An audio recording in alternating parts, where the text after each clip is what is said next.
بسم اللہ الرحمن الرحیم نحمده ونصلی علی رسولہ الکریم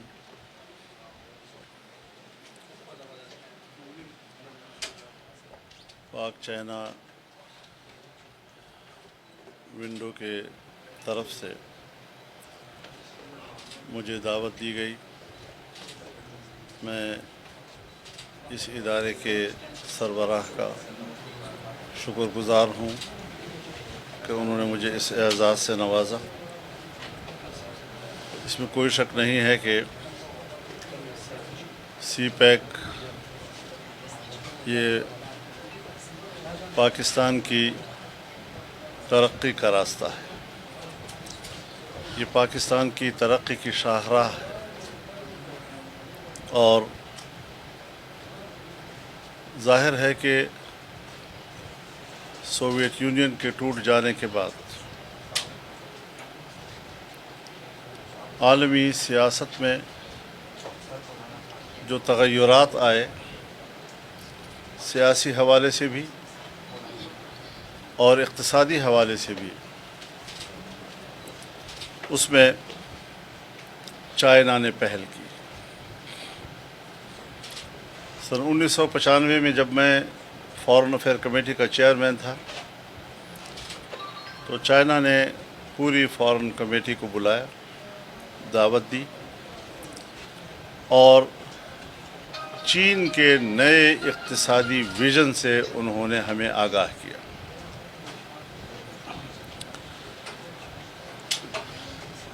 کمیونسٹ ملک ہونے کے باوجود اور وہاں پر باقاعدہ ایک سوشلسٹ نظام کے باوجود انہوں نے چین کے 5 شہروں کو فری اکانومی زون بنا دیا تھا، جس میں فرد کی ملکیت کو تسلیم کیا گیا، اس کو سرمایہ کاری کا حق دیا گیا، اور وہاں پر تجارت کے راستے کھولے گئے۔ لیکن ان کا جو ویژن تھا وہ اپنی تجارت کو پوری دنیا میں فروغ دینے کا تھا، اور اس کے لیے انہوں نے راستوں کا تعین بھی کر لیا تھا۔ ہم نے ان کی ساری تفصیلی گفتگو سننے کے بعد ٹریڈ وایا پاکستان کا تصور پیش کیا، اور ہماری طرف سے 7 reasons for the trade via Pakistan باقاعدہ ریکارڈ پر تحریری طور پر پیش کیا گیا تھا، اور 1 ہفتہ کی گفتگو مذاکرات کے بعد انہوں نے ہمارے اس نظریے کو قبول کر لیا تھا۔ چین کے ساتھ دوستی پاکستان میں غیر متنازع ہے۔ عوام کی صفوں میں ہم من حیث القوم چین کو اپنا دوست سمجھتے ہیں۔ پیپلز پارٹی کی حکومت تھی، 2008 میں بنی، یا 2013 میں مسلم لیگ نون کی حکومت، دونوں نے اس حوالے سے ایک ہی پالیسی کو تسلسل دیا اور سی پیک پر کام شروع ہوا۔ یہ محض ایک سڑک کا نام نہ تھا، یہ ایک تجارتی شاہراہ تھی جو ایک پیکج تھا، جس میں انڈسٹریل زونز تھے۔ انڈسٹریل زونز کو جس مقدار میں انرجی کی ضرورت تھی، اس حوالے سے انرجی کے سیکٹر میں پیداواری قوت کو بڑھانا،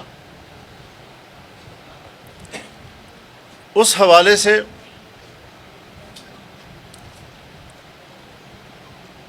گیس پاکستان کو مہیا کرنا تاکہ انڈسٹری جو ہے وہ چل سکے،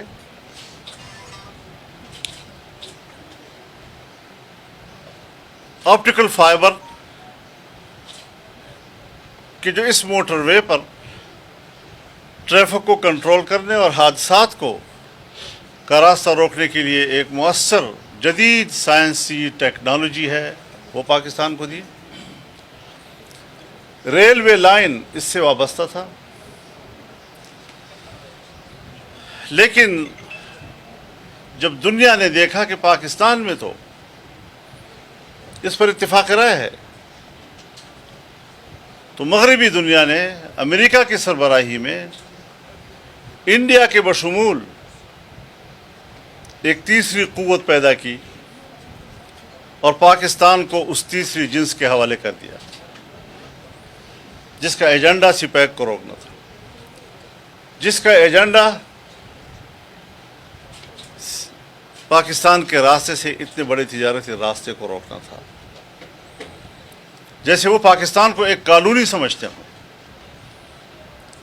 کہ یہ سرزمین صرف ہمارے مفاد کے لیے استعمال ہوگی، خود اپنی قوم پاکستانی قوم کے مفاد کے لیے بھی استعمال نہیں ہو سکے گی۔ اس حوالے سے ہوائی راستے سے بھی تجارت کے لیے چین نے اپنے پیسے سے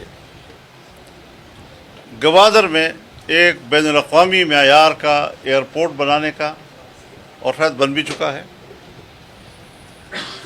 لیکن نقصان یہ ہوا کہ گوادر کی بندرگاہ جو پوری ریجن میں سب سے گہری ترین بندرگاہ ہے، گہرا ترین سمندر، 3.5 سال کے بعد مٹی نے کنارے پہ آتے آتے اس کی سطح کہیں 9 فٹ چھوڑ دی ہے اور کہیں 11 فٹ چھوڑ دی ہے۔ اب اس کو دوبارہ اس مقام پہ لے جانا تاکہ وہ واقعی خطے کے سب سے گہرے سمندر کا کردار ادا کرے اور بڑی بندرگاہ ہو، اثر نو اخراجات کرنے ہوں گے، اور ظاہر ہے کہ اس کے لیے چین کے اعتماد کو بحال کرنا ہوگا۔ چین نے پاکستان میں بے شمار شعبوں میں سرمایہ کاری کی میں دلچسپی ظاہر کی ہے، اور اس میں ایگریکلچر کو وہ پرائرٹی دے رہا ہے، لیکن اس کو اعتماد تو چاہیے کہ پیسہ تو نہ ڈوبے اس کا۔ اسی حکومت میں جس طرح آپ نے رشکئی اکنامک زون کا ذکر کیا، اسی طریقے سے اب ڈیرہ اسماعیل خان میں بھی اور بنو میں بھی انڈسٹریل زون بنیں گے۔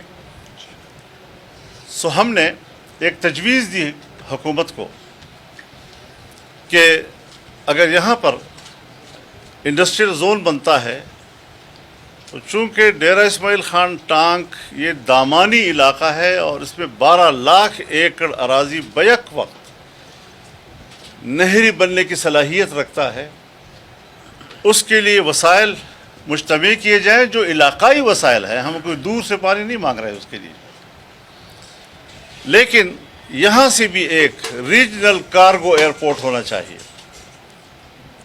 جس پر حکومت نے رضامندی ظاہر کر لی ہے، اور اس خطے سے بھی وسط ایشیا اور مشرق وسطیٰ تک تجارت کو فروغ دینے کے لیے ہوائی راستے کا تعین کیا جا رہا ہے۔ میں سمجھتا ہوں کہ اس دوستی کو اور مضبوط کرنا ہے۔ ایک صرف دوستی ہے جو اب 70 سال کے بعد اقتصادی دوستی میں تبدیل ہو گئی، اور اس کے سامنے جو بھی رکاوٹ آئے اسے ملیمیٹ کر دینا چاہیے۔ قوم کو چاہیے کہ وہ اس پہلو پہ نظر رکھے۔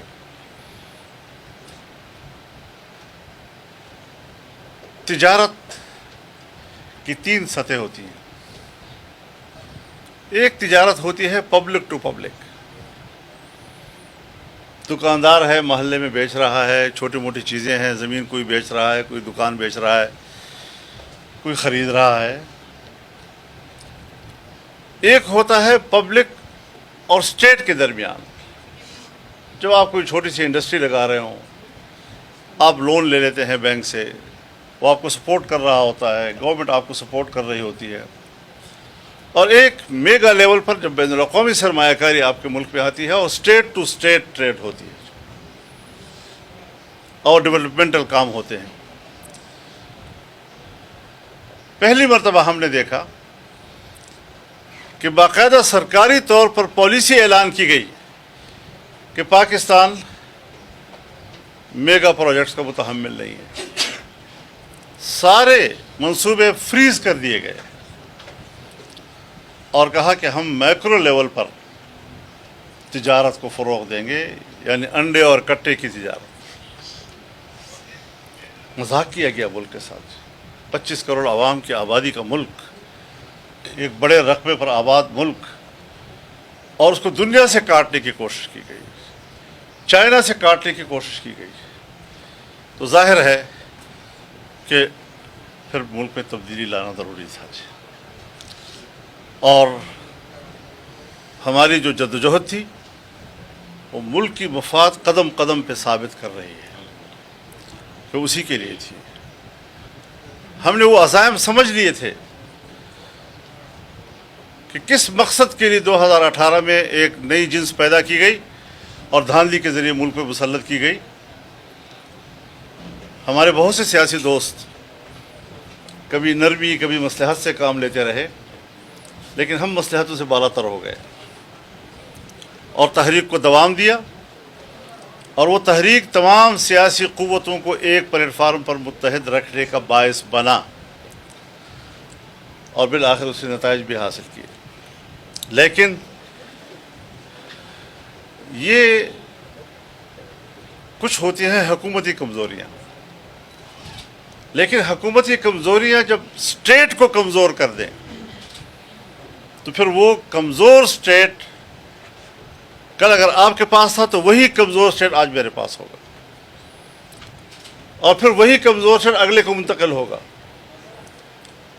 کمزور اسٹیٹ کو دوبارہ طاقتور بنانا، بین الاقوامی دنیا کے ساتھ مفادات کا اشتراک، اس کے لیے ان کا اعتماد، یہ کوئی معمولی مسئلہ نہیں ہے کہ آپ کہتے ہیں کہ 1 سال کے اندر اندر. فرق یہ ہوتا ہے کہ کبھی آپ جی ڈی پی رکھتے ہیں 6.5% پہ، اور اگلی حکومت آتی ہے وہ 0 پہ لے آتی ہے. اتنا بڑا تفاوت پاکستان کی تاریخ میں کسی نے نہیں دیکھا ہوگا. تو ظاہر ہے اب سیاست کو اٹھانے میں دقتیں آ رہی ہیں. سیاسی ہلچل، سیاسی عدم استحکام، یہ بذات خود معاشی عدم استحکام کا سبب بھی بنتا ہے. لیکن الحمدللہ جب تیسرے مرحلے میں دنیا داخل ہو رہی تھی کہ اب دفاعی نظام کو سبوتاش کیا جائے، اس مرحلے کو بھی ہم نے بچایا ہے، اور اللہ کے فضل و کرم سے انشاءاللہ العزیز معاشی طور پر بھی ملک کو مستحکم کیا جائے گا، اور اس ملک کو ترقی دی جائے گی، اس کو ترقی کے راہوں پر گامزن کیا جائے گا. میں بہت خوش ہوا کہ پشاور میں ایک ایسا مرکز کہ جو پاک چائنا کے تعلقات اور دوستی کا عنوان بن گیا ہے، اس کو آگے بڑھنا چاہیے، اس میں ان کا کردار ہونا چاہیے. اور میں تو چونکہ جس طرح ایک اچھی بلڈنگ کی بنیاد میں سریا روڑا وغیرہ ہوتا ہے، تو ہماری حیثیت اس کی ہے نظر نہیں آتی جی، لیکن ہماری چونکہ اس میں دلچسپی ہے، ہم اس کے لیے ہر تعاون کرنے کے لیے تیار ہیں، آپ سے رہنمائی لینے کے لیے ہم تیار ہیں، اور انشاءاللہ اس مقصد کو ہم حاصل کریں گے، اور کسی بھی قسم کی رکاوٹ کو انشاءاللہ قومی وحدت کے ساتھ دور کریں گے. پبلک کو بھی یہ ساری باتیں سمجھنے کی کوشش کرنی چاہیے کہ ملک کو کمزور کرنا، ایسی قوتوں کو ہم نے فارغ کرنا ہے، ملک کو طاقتور بنانا، ایسی قوتوں کو ہم نے آگے لانا ہے. اللہ تعالی ہماری مدد فرمائے، پاکستان کی حفاظت فرمائے، اور اسے ترقیوں سے سرفراز فرمائے. وآخر دعوانا الحمدللہ. چائنا کے اعتماد کو بحال کرنا ہے، دنیا کے ساتھ تعلقات میں ایک بار پھر جو خراب ہو گئے 0 پہ لے کے آ گئی، تو اس کو بحال کرنا ہے، لیکن وہ 1 سال میں نہیں ہو سکتا. تو اس کا مطلب یہ ہے کہ الیکشن کا اثر نہیں ہے کہ الیکشن چاہیے دیکھیے الیکشن کوئی رکاوٹ نہیں بنتی اس چیز میں. اگر ہم قومی طور پر متحد ہیں تو پیپلز پارٹی کی حکومت تھی, اسی منصوبے پہ کام ہوا. مسلم لیگ کی حکومت آئی, اسی منصوبے پہ کام ہوا. تو اس کو سمجھنا چاہیے کہ باہر کا ایجنڈا کون لے کر آیا, اس کو پبلک کو سمجھنا چاہیے کس نے پھر اس کو روکا ہے. مولانا صاحب آپ نے بات کی ہے کہ چائنا جو ہے زراعت میں انویسٹمنٹ کر رہی ہے لیکن وہ گارنٹی مانگ رہی ہے. کس قسم کی گارنٹی سر وہ مانگ رہی ہے؟ اس میں گارنٹی کا مطلب یہ نہیں ہوتا کہ کوئی آپ ضمانت لکھوائیں گے یا انگوٹھے لگوائیں گے.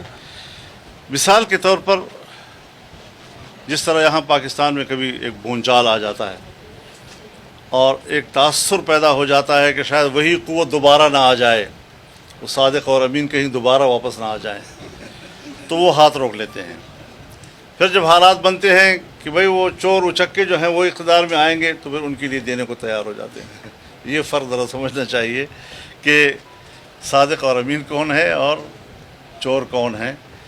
اس کو جو الٹی گنگا پاکستان میں بہائی جا رہی ہے, اس پر دنیا کی نظر ہے اور اس کو ہمیں ٹھیک کرنا ہے تاکہ پاکستان کا اعتماد دنیا میں بحال ہو اور وہ پاکستان میں انویسٹمنٹ کے لیے تیار ہو جائیں. مولانا صاحب یہ آج پیٹرول کی جو نئی کھیپ آئی ہے روس سے ٹریڈ شروع ہو رہی ہے, یہ کریڈٹ کس کو جاتا ہے, سابق حکومت کو یا موجودہ حکومت؟ میرے خیال میں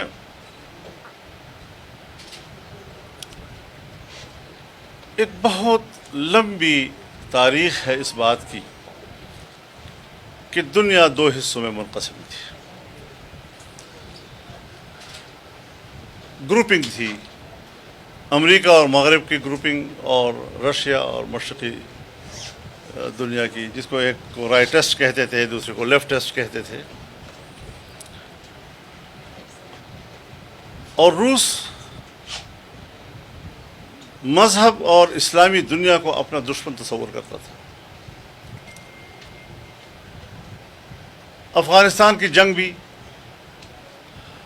اسی نظریاتی کشمکش کا ایک تسلسل تھا. جمعیت علماء اسلام نے خارجہ پالیسی کے حوالے سے جو نظریہ دیا ہے ہمیشہ, وہ خطے کے ممالک کے ساتھ قریبی تعلقات کا, مشترکہ مفادات کا, اور ہمارے اس فلسفے کو بالآخر رشیا نے آج تسلیم کر لیا ہے کہ وہ آج اسلامی دنیا کے ساتھ بہتر تعلقات کی بات کر رہا ہے. تو میرے خیال میں یہ ایک بہتر پیش رفت ہے اور ایک پیغام ضرور کیا ہے امریکہ اور مغربی دنیا کو کہ پاکستان اپنی معیشت کے حوالے سے ان پر انحصار نہیں رکھے گا. وہ اپنے نئے دوست بھی پیدا کرے گا اور پاکستان کی خارجہ پالیسی کا محور پاکستان کا مفاد ہوگا. انشاءاللہ. بہت شکریہ آپ کا. جی.